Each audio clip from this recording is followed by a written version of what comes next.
The charge was over. What came next was worse. 15,000 men had walked out of those trees in the July heat. Roughly half came back. The ones who returned were not the same men who had left. They were hollow in a way that had no name yet, carrying something the 19th century did not have language for, and would spend decades trying to bury. General George Pickett sat on his horse and wept openly, not quietly, not with dignity. He wept the way a man weeps when he understands, fully and finally, that the thing he was responsible for cannot be undone. His division, the one that bore his name, the one history would forever attach to his legacy, had been functionally destroyed in under an hour. When Robert E. Lee rode up and told him to prepare his division for a possible Union counterattack, Pickett answered that he had no division left to prepare. That exchange has been sanitized, debated, softened in the retelling. The raw version, recorded by multiple witnesses, was not soft. It was a man informing his commanding general that the order had already cost everything. Lee reportedly replied, "Come, General Pickett. This has been my fight, and upon my shoulders rests the blame." That admission, quiet, immediate, witnessed, should have mattered more than it did. It should have been the beginning of an honest accounting. Instead, it was spoken in the field, carried away by the wind, and conveniently forgotten by the machine that was already building something else in its place. But before we get to what was built, and who built it, and why, we need to go back to the field itself, because the cover-up did not begin in the years after the war. It began in the hours after the charge. It began the moment the survivors started walking back across that mile of open ground, past the bodies of men they had marched beside, and started deciding what they were going to say when they got home. That decision, what to say, what to admit, what to swallow, is the part of this story that has never been told completely. Let's tell it now. And to tell it properly, we have to understand what they were walking back from. Not in the abstract, in the specific, ground level, unvarnished detail that the official accounts consistently omitted. The march out of the tree line had begun at approximately 3 p.m. on July 3, 1863. What greeted the men when they stepped into the open was not immediate chaos. That is one of the details the post-war accounts consistently return to. And it is one of the details that made the experience so psychologically destabilizing. There was a moment of near quiet. The Union artillery had paused, barrels overheated from the 2-hour Confederate bombardment that preceded the charge. And so 15,000 men stepped into a Pennsylvania afternoon that was, for just a few seconds, almost peaceful. Private John Dooley of the 1st Virginia recorded that those first moments felt surreal, that the open ground ahead looked almost manageable, that he had almost convinced himself the worst was already behind them. Then the Union guns found their range. Canister shot is not a cannonball. A cannonball you can sometimes see coming. You can hear the warning, throw yourself flat, survive by chance and geometry. Canister shot is something else entirely. It is a tin can packed with iron balls, fired from a cannon at close range, designed to detonate mid-air and scatter its contents across the widest possible arc of human bodies. The men who survived described it as walking into a horizontal storm. Not bullets coming from a single direction, but metal arriving from everywhere at once, tearing through the lines without regard for rank or position or courage. The formations began to dissolve almost immediately. Not in panic, not yet. The officers rode along the lines, ordering the men to close ranks, to step over the fallen, to maintain their dress and their pace, and for a while, with a discipline that should be recognized even now as extraordinary. They did. Men stepped over the bodies of their friends. They filled the gaps. They kept walking. The line thinned with every 100 yards, but it kept moving, because the men inside it had been trained to keep moving, and because stopping felt like its own kind of death. But the mathematics of the situation were already unforgiving. The charge covered approximately a mile of open ground. At the disciplined march pace they were ordered to maintain, that crossing took between 20 and 25 minutes. 25 minutes of sustained artillery and rifle fire from an entrenched Union position on elevated ground. The Confederate commanders had calculated, or had chosen to believe, that the artillery bombardment preceding the charge had sufficiently weakened the Union line. It had not. The Union guns had largely survived the bombardment intact. Their crews were waiting. They had clear sight lines across the entire field, and they had enough ammunition to fire continuously for the full duration of the crossing. The soldiers doing the math in real time, as they walked, arrived at answers their officers had not prepared them for. Sergeant Drury Nowlin of the 14th Virginia wrote in his diary, in an entry that would not surface publicly until the early 20th century, that somewhere around the midpoint of the crossing he understood, with a calm that surprised him, that he was probably going to die in the next few minutes. Not that he might die, that he was probably going to. He wrote that this understanding did not make him stop walking. He did not know what to do with it except to keep going, because there was nothing else left to do. That is the psychological reality the paintings leave out. Not cowardice, not hesitation. Something more unsettling. Men continuing to move forward after they had already accepted that moving forward was likely fatal.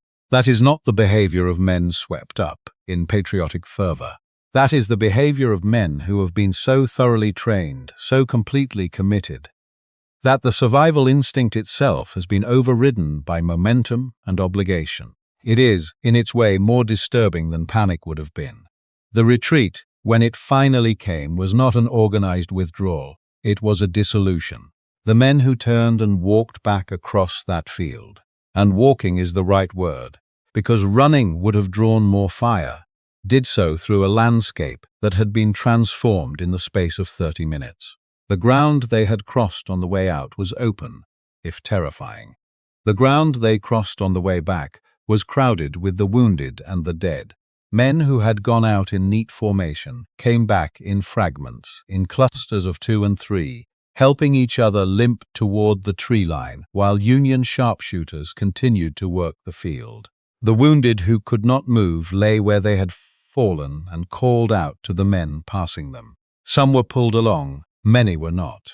There was no time, no strength, and the men still capable of movement were operating on whatever reserve the human body finds when it has already spent everything else. They kept going because stopping meant dying, and something in them, something below thought and training and ideology, refused to stop. When they reached the tree line, some of them simply sat down in the dirt and did not move again for hours. General Pickett, watching the remnants of his division return, reportedly could not bring himself to meet the eyes of the men coming in. He had set them out, he had watched them go, and now he was watching what came back, and the arithmetic of it was written in his face. The survivors limped back to Seminary Ridge and collapsed. Some could not speak. Private John Dooley, shot through both thighs near the angle and dragged to a field hospital, would later write with a clarity that made his contemporaries deeply uncomfortable. He did not write about glory. He wrote about lying in the dirt, listening to men die around him, about the distance between what he had been told the charge would mean and what it actually was. He became a Jesuit priest after the war. He kept writing. Almost nobody listened. That silence, the silence around what the survivors actually said, is the part of Pickett's charge that most histories skip. Here is why it happened and why it matters more than the charge itself.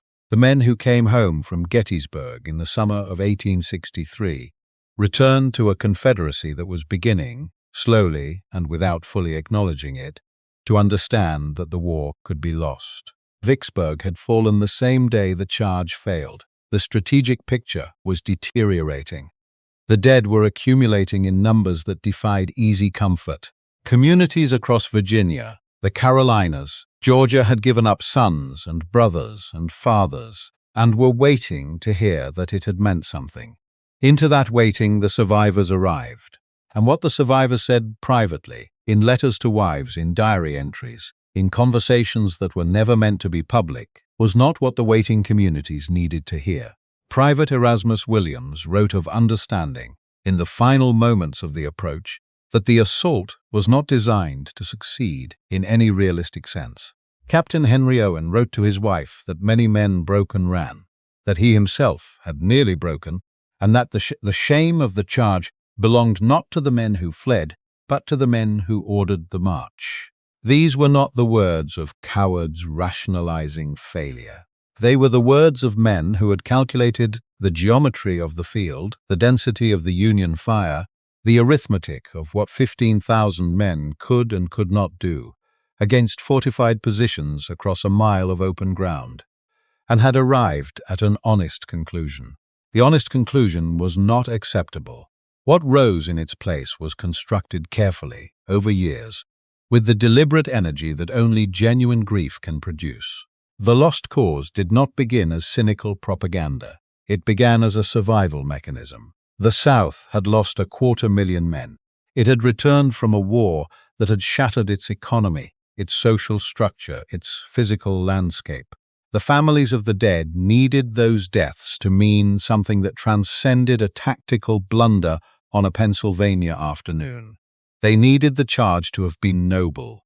They needed Lee to have been infallible, or at least to have been failed by subordinates rather than by his own judgment. They needed the soldiers to have gone forward willingly, bravely, knowing the cost, and paying it with honor intact. The survivors knew a different version. The mechanism for suppressing that version was not always overt. There were no orders issued to burn letters, no formal edicts demanding silence. The pressure was social, communal, and therefore more total than any official censorship could have been. The United Confederate Veterans, which grew into an organization of enormous cultural power in the post-war South, curated the acceptable memory of the war with quiet aggression. Reunion speeches were expected to conform. Memoirs that strayed too far from the heroic narrative found hostile audiences. A man who admitted publicly that he had run at the angle, or that Lee had done a catastrophic error in ordering the charge, did not face a formal tribunal. He faced something worse: the cold withdrawal of his community's respect, the implication that his suffering had not been real enough, that his honesty was a form of betrayal. Several veterans' accounts disappeared under precisely this pressure. Families made the calculation that the living had to go on living, and that going on living required a version of events that the neighborhood could tolerate. Letters were placed in boxes, and the boxes were stored in attics, and the attics were sealed. Some were destroyed outright. The ones that survived did so mostly by accident, tucked into estate papers, mixed into unrelated correspondence, overlooked by the same urgency that buried everything else. What they revealed when researchers eventually found them across the following century was not a story of cowardice. It was a story of men behaving like men, frightened, determined, capable of both courage and collapse, honest about what they had seen in ways their society refused to accommodate. The particular injustice, the one that sharpens over time rather than softening, is this. The soldiers of Pickett's charge were asked to perform the charge once in the field, and then again, endlessly, for the rest of their lives. They were asked to march across that mile of open ground in the memory of everyone who needed them to have done it gladly. They were asked to die without fear, in retrospect, for the comfort of a narrative that was never really about them. The monuments went up, the paintings circulated. School curricula absorbed the sanitized version. The high water mark of the Confederacy became a phrase that carried a kind of tragic grandeur, as though the charge had been a sublime and deliberate gesture, rather than an order followed under conditions of extreme duress by men who had no real choice. Robert E. Lee's reputation emerged from Gettysburg not merely intact, but, over the following decades, actively elevated. The lost cause required an untouchable commander, and Lee, who had wept at Appomattox, and spent his final years as a college president, refusing to discuss the war in public, became the figure onto which that requirement was projected. His admission in the field, "This has been my fight, and upon my shoulders rests the blame," faded. What remained was the marble version, The general betrayed by circumstance, by Longstreet's slowness, by the failure of the cavalry, by anything except his own decision to send 15,000 men across open ground against entrenched artillery. The men who could have contradicted that version were, by then, either dead or trained into silence. One veteran, writing anonymously in a Virginia newspaper in 1889, put it plainly. He said they were asked to remember what did not happen and to forget what did, and that he was very tired of it. Anonymous, 26 years after the charge, still afraid to put his name to the truth. That is the real measure of what the aftermath produced. Not the monuments, not the school curricula, not the paintings with their golden light and their waving flags. The measure is a man, 26 years on, too afraid to sign his own name to an honest sentence. Think about what that costs a person. To carry a true memory inside a community that has decided a different memory is the only acceptable one. To sit at the reunion dinner, raise your glass, speak the approved words, and feel the weight of what you are not saying pressing against your chest every single time. These men did not just survive the charge. They survived it and then spent the rest of their lives performing a version of it that bore only partial resemblance to what they had actually lived through. That performance had consequences beyond the personal. Because when a culture decides collectively to remember an event in a particular way, it does not simply distort the past. It distorts the present. It shapes what questions get asked, what lessons get drawn, what mistakes get repeated. The sanitized version of Pickett's charge taught subsequent generations that the Confederate soldier had been defeated only by overwhelming numbers, never by flawed command. It taught that loyalty to leadership was a supreme virtue, even when that leadership sent you across an open mile into direct artillery fire. It taught that the proper response to catastrophic loss was noble silence, not honest reckoning. Those are not small lessons. Those are the kinds of lessons that echo forward into every conflict, every defeat, every moment when a nation must choose between honest reckoning and comfortable myth. The charge lasted less than an hour. The silencing lasted generations. We inherited the version that the survivors were forced to ratify, the cleaned version, the one where the men went forward without trembling, where the losses were noble rather than needless, where the failure belonged to fate rather than to a specific order given by a specific man on a specific afternoon. The unratified version is still there, in the letters that survived the attics and the fires, in Dooley's meticulous, uncomfortable honesty, in the anonymous veteran's exhaustion, in the gap between what Lee said immediately after the charge and what the lost cause allowed anyone to repeat. They walked into a killing field because they were ordered to. Some of them broke. Most of them did not. All of them were terrified. When they came back and tried to say so, the nation that had sent them decided it needed a better story. The question worth sitting with is not whether the charge was brave or foolish. It was both, simultaneously, which is how most catastrophes work. The question is what we owe the men whose honest accounting was taken from them. Whether the truth they tried to give, suppressed, buried under floorboards, spoken only anonymously and decades later, deserves to finally be the version we carry forward. They tried to tell us once. We built a monument instead. The dead do not get to correct the record.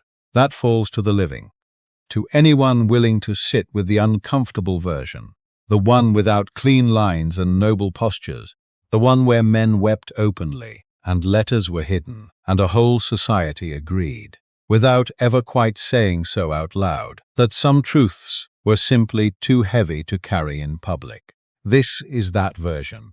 If buried history is what you want to keep pulling out of the ground, the accounts that were never supposed to survive, stay here.